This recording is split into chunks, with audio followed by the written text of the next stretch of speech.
Go straight over to my star guest, Ricky Gervais. Hi, Ricky. Hello, how's it going? Very well, thanks, mate. So I watched your live stream thing last night. Thanks for the name check. And you pointed out, because you got your new series of Afterlife coming out, that probably the best way to watch it isn't in one block.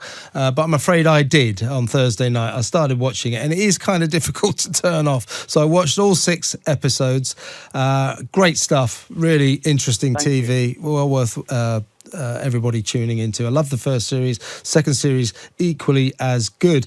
It's a series about grief and loss, basically. Not necessarily the best subject for humour, but it's at times hysterically funny and at other times very, very emotional. But I'm fascinated with the role of the dog, which is called Brandy in the series, and I think Auntie in real life. Correct, yeah. Now, clearly, for your character, Tony, Brandy is crucial to his survival in a way. Well, I think both metaphorically and literally, she saves his life, which I think is true. You know, I mean, it started off as a bit of a joke, and even the fact that it's about grief, it was never meant to be a study in grief. It was a jumping off point. So usually with sitcom, the character comes first. You know, I had David Brent before The Office, I had Derek before Derek, and then you find a place for it. Yep. You know? But here, it rather like a movie, the concept came first. So the first seed in my head was, imagine if you were going to kill yourself and you didn't. Everything else would be a bonus. You'd be... nothing could scare you. You could do anything. And if life got too much, you can always fall back on suicide. And the joke was, it was like a superpower. That was the concept. The next thing I thought of was, well, what's the worst thing? For me, it was losing your soulmate, your life partner. So that was settled. And then the next thing was, why didn't he kill himself? Because the dog was hungry. Which is both comedic, but I think very, very real as well. And so all that came to my head in like the first 2 minutes, like the Big Bang. And then you write it, and then it becomes a study in grief, because it's a character trait really for him, because we know what he used to be like. Then I thought of she leaves him a message, now we see his life. And what I found was that people let Tony get away with stuff because he was in pain. It was like a wounded animal. Yep. So all his friends and the audience, you know, let him go through all these terrible things he does and thinks, right? Because we know he's wounded and he's not thinking straight, and he's searching for something, like we all are. Or we just want to be happy. Okay, that's all we want. We just want to be happy until we die. And he's going through the 7 stages of grief. So we hit the ground running with series 1, where it's, you know, shock, anger, denial. And now he's going through negotiating phase. He's saying to the world, okay, why should I stay around? What should I do? How can I find happiness? And he sort of decides, well, maybe it's about sharing. It's about giving back. You know, the old lady in the graveyard, that was the kindness of strangers. You know, yes. She's his guardian angel, and we all need someone like her. You know, so he's starting thinking about stuff really. And the big question, the big question the whole series asked, if you could reduce it down to one thing, is this: if you lose everything, is life still worth living? And how? That's it. And the dog, right? I don't know if you agree with this. I know you're a great dog lover. So am I. I think they've got a kind of emotional intelligence. That they do understand when you're upset, when things aren't right, and they can be a great comfort. And the fact, sure, you've got to look after them, but also there's something about their presence that's extremely beneficial, I think. Well, there's unconditional love. You know, there's all those little sayings like the dog is the only animal that loves you more than it loves itself. You know, it's they're amazing creatures for me. I go for walks. Luckily, I can still go for a walk every day. And before the lockdown, I used to go maybe twice, wherever I was, in London or New York, Central Park or Hampstead Heath, just to meet dogs. And I got to know them, and I got to know, and it was like my heroin. If I'd scruffled 10 dogs by 9:30, I was set up for the day. It really was. It really is a medicine to me, and I mean that quite literally. They make you feel better. If I see a happy dog, I'm happy. It's infectious. Yeah. We just went out for a walk, and I saw a husky puppy meet a Labrador puppy, and they were playing, and I was just smiling. I was just laughing. They make you feel better, and particularly another theme to the show is it's important to be needed, and so the dog needs him. Again, I do it sometimes in joke form, where he says to the dog, "If you could open a tin, I'd be dead by now." And I keep reminding people that the dog is a big reason to stay alive and try and enjoy life. And I'd put it up there. I'd put it up there in my top 10 things why it's worth being alive. I agree with you. I went on the set once of that sitcom Frasier.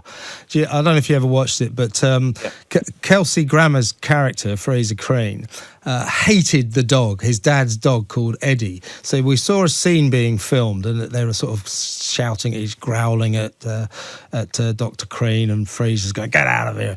And then the scene ended, and the moment the scene ended, the dog in real life was called Moose. And the dog leapt into Kelsey Grammer's arms, and they fell on the floor and started rolling around laughing. And the dog actually, while playing a dog that hated Fraser Crane, absolutely loved Kelsey Grammer, and Kelsey Grammer loved the dog. That's acting. And is Auntie a good actor? Well, it looks pretty good to me. She's fantastic. I want to do a compilation of all the times before and after takes where I'm just going, "Good girl, you're such a good girl. You're such a good girl." And you can, even if I'm distant, we're mic'd up. So when I play it back in the edit, it's just me going, "You're such a good girl." And sometimes she gets overwhelmed, and there's an outtake. I saw that, yes. Where she just starts licking my face, and I have to stop. But it's so funny. And there's also quite a few where when someone says cut, she leaves the scene. Often she takes a shortcut across my testicles, and she's got massive paws. And honestly, it's just a mistake, but it's. I go, "Oh, like that." Medic. Yeah, they don't kind of tend to observe those niceties, don't they? I'll tell you what's been making me laugh during this lockdown. So I've got a little spaniel, and I take him out on Hampstead Heath. And so all these dogs, they got their they got their noses up each other's arse. I shouldn't say that, up each other's backsides, and the owners are standing back 20 feet. While their dogs really get involved, so they're not really kind of getting this coronavirus thing. The dogs are. I'm sort of more respectful now. Usually I just scruffle a dog, but now I just sort of, we have to stay apart, and the dog comes over, and I feel really bad because, I think it's totally safe. The dog cannot catch it, but if I touch the collar or something, I'll spray my hand after. But I can't wait for this to be over so I can, just roll around with a dog and I think the dogs are going, "Why isn't everyone scruffling? Exactly. Why are they walking so far away?" I know. But they do. I'll tell you what, my dog, and I saw lots of other dogs, he's loving the lockdown because we never leave him. So we never go out at night. I thought of that, but they're just bouncing around going, "Mum and Dad are home all day." They're home all day. They love it. It's like their ships come home. Do you not have a dog because you have to go to America or a lot? Well, it's two reasons, but I'm gonna probably break my own rules.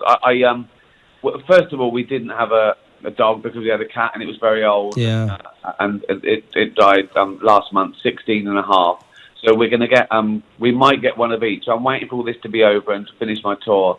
And we might rescue a cat and a dog. But I do feel bad if I have to travel too much because I mean, with a cat, you know, someone comes in, they house it, the cat goes, yeah, whatever, 3 meals a day, whatever. But a dog, I can't stand the dog going, what have I done? When I was a kid and we used to go on holiday, and my dad used to sort of dog sit. When we got back from, which was only Bognor, but the dog didn't know that, the dog used to pretend to be lame. The dog used to come out with like a bad paw, and the first couple of times, my mum took it to the vet, and he went, no, there's nothing wrong with it. So the dog would go, poorly, you can't leave me ever again. They're amazing. They're just amazing. Yeah, they can be pretty. They can be pretty sly sometimes. So the new series of Afterlife starts on Netflix when? 24. So next Friday at 8 a.m. UK time. I think everything's geared to LA time. So it's midnight on Thursday night, LA. So 8 a.m. UK next Friday. The complete 6 all drop at once. And it is, I mean, it's made to be watched, binge watched. But I was just thinking, if you blow it all in one night, you know, I like to savor these things. And sometimes I've binge watched things. Like, I've been watching documentaries recently. I watched Tiger King last week, and I can't say that word, don't F with cats. Yeah, I sometimes, it's like a never-ending well. There's always, I always find something. I've loved Sunderland Till I Die. Oh, that's a great series. It's great, and I'm not a big football fan by any means, but it's a good documentary is a good documentary about any subject. One of my favourite documentaries was about the sommelier test.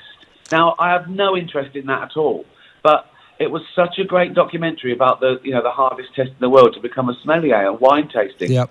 And it's captivating. And when a documentary is done well, it blows fiction away because it's got another level, and that's the aim of fiction. I once heard a definition of art is to try and emulate the perfection of nature.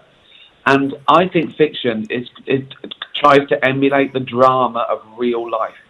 There's just nothing like it. Talking of real life, I can't let you go without getting your thoughts on some of your fellow celebrities who've been sobbing in the lockdown, trapped in their mansions with swimming pools. I'm not gonna point the finger or slag anyone off. And I think I was in the paper, and That's what I'm saying. Yeah. They tried to guess who I was talking about, but really I was talking about me. All I was saying was, you won't hear me complain. You won't hear me complain when there's nurses doing 14-hour shifts, and not just nurses, cleaners, porters, key workers. And I said, you're not going to hear me complain. A celebrity with a garden in a big house, you won't hear me complain. But if the shoe fits, then. But yeah, it is embarrassing. It's embarrassing anyway when celebrities moan about anything. I want to go, you've already got everything. Stop it. Why are you doing this? I don't know what. Some people think that some celebrities just want to be loved, so they think, I know, I'll make them feel sorry for me. It doesn't work, because people at home go, why am I going to feel sorry for this multi-millionaire when I can't pay the rent? But this multi-millionaire in their hot tub and in their mansion, in the country. It's really annoying. But before I go, I'd just like to sing Imagine to you. Okay, I think that'd be nice. One thing that can cheer people up. Yeah. But I think, Ricky, rather than listen to you play Imagine, I'm going to have to cut you off, because that's a terrible prospect. Who wants to hear that? Anyway. I know. It was such a dreadful. The worst thing about that was, okay, it was awful. It was an awful version of a song, but it was more that certain of them, you could see in their eyes, they were thinking, oh my God, I'm such a good person for even doing this. I could cry at what a beautiful soul I have, and I hope people notice. I know it's a cliche now, but it's like virtue signalling central, isn't it? I mean, just give it up. God, I know. And then we don't even need to get into hypocrisy, which is that people, when I see multi-millionaires lecturing the general public about recycling, and they got to their award show in a private jet followed by a limo. And I want to go, no, you can't tell people to clean out their coffee jar and put it in the right bin. I know. Celebrities, eh? Listen, Ricky, it's been fantastic talking to you. I wish you all the best with Afterlife, which I heartily recommend everybody watches. It's great television. Thanks, Ricky.